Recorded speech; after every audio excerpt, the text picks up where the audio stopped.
does it just give you confidence, like overcoming a fear? Is it like... Absolutely. Yeah. Listen, fear is not being prepared. Once you feel prepared, you won't have any more fear. It's so weird. You think that's the root of all fear? All right, let me tell you something. I really don't like auditioning the last 4 or 5 years. Okay. I really don't like it no more. You know why? Because I can't see. I can't see, guys. That reason? Yeah, I can't see. But what that means when you go into an audition, you got to either have glasses on or know the lines by heart. I mean, backwards and frontwards. Which isn't always possible. But after I've lost so many roles from not knowing the lines and going in there with glasses, that I don't really like auditioning anymore. Okay. It's not my strong fit anymore. Because at some point I got to look at the glasses. I always bring the paper in to keep me focused. Okay. So I always keep it right in front of me to keep me focused. So if I do get in trouble, I could take a look on the sly. The last couple of months I haven't really been. I got an audition 2 weeks ago. It was for this TV show. I put it on tape around the corner. When they tell you to when you have an audition, you go to the studio, you sign your name, you go in, there's a casting director, an assistant in the room, sometimes a director. You go in, you read.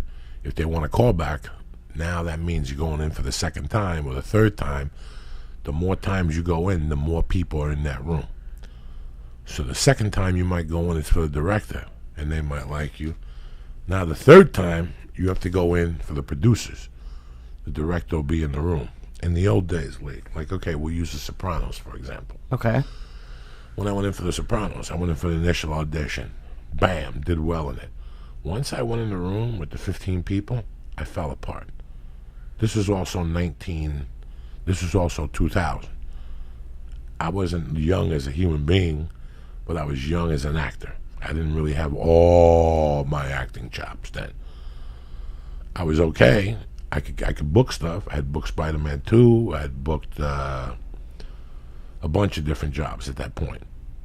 But this was when I walked into that Silver Cup Studios in New York, and I saw all these people in the room, David Chase and all these motherfuckers in the room. My hand started trembling with the sides in my hand. And I could have probably got that role. But because they saw that fear, what are they going to do when they put cameras on? And it's a $200,000 day, and I'm doing that for fucking an hour. Trembling or not remembering my lines. I was a great character then. I was great, but I wasn't confident. And that confidence gave me fear, and that fear didn't get me the role in the audition. So going back to what you just said, what about that audition were you not prepared for? Was it just that you had just started acting? What do you mean? You said fear means you don't feel prepared. Right, you're not prepared. So that's why you have a little fear. If you have confidence, you walk in there like you got the biggest dick in the room. So what made you feel like you weren't prepared for the Sopranos? At that time, it wasn't that I wasn't prepared. It was a little bit of unpreparation. I was still living in doubt about who the fuck I was. These people, if they find out I went to prison, they're not going to like me. Right. You know, they're going to think I'm a fucking kidnapper or whatever. There's some people who look at life like that and there's nothing you could do. I just had all these little fears that all built up into one, and when I went in that room, I couldn't cover the spread. That's it, and I'm man enough to admit it.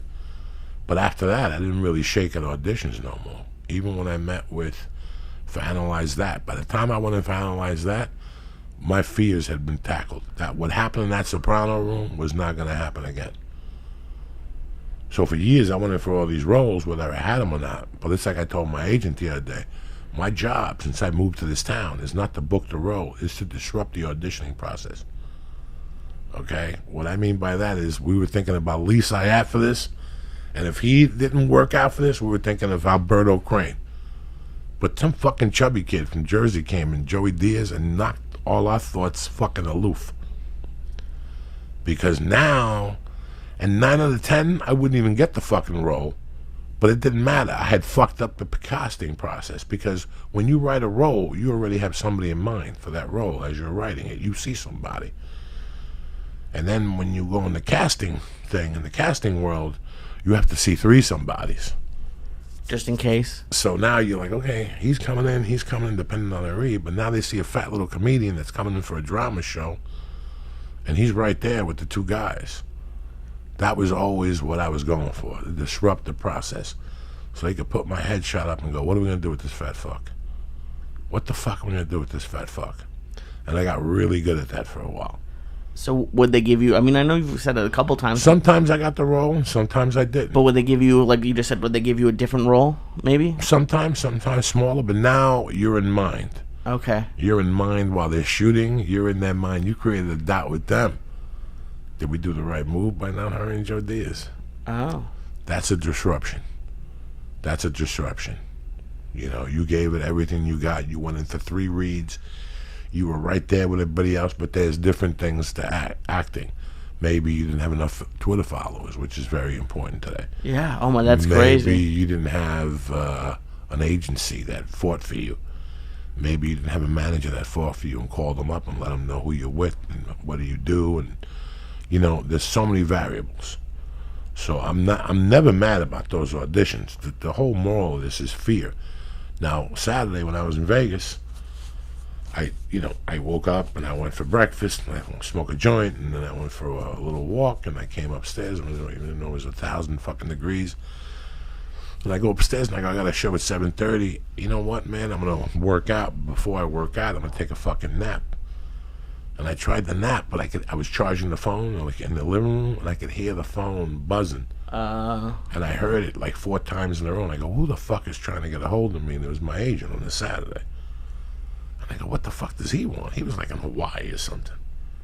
And he goes, hey man, you're going into Reed tomorrow.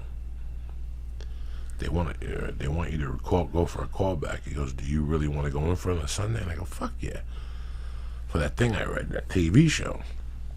So I was thinking about how I would have reacted 10 years ago, maybe 15 years ago to today. I looked at the sheet and the director was Ben Stiller, and that's who I was meeting with. Oh shit. So I was like, fuck, I gotta go meet with Ben Stiller. Now let me tell you something, you have no idea how that could work. What do you mean? In what aspect? You might go in there and he's a nice guy, so he relaxes you as a director. You don't get caught up because it's Ben Stiller, and you lay the read down. You might also go in there, he might be a dick, you might get caught up with it and fail. You know, that's what I used to do 15 years ago. Yeah, even before when you just go through every scenario? When I broke the audition down, it was 2 scenes. But the thing I put in the top was Ben Stiller of the page. We're going in like fucking Marines, you understand me? Welcome to church, motherfucker.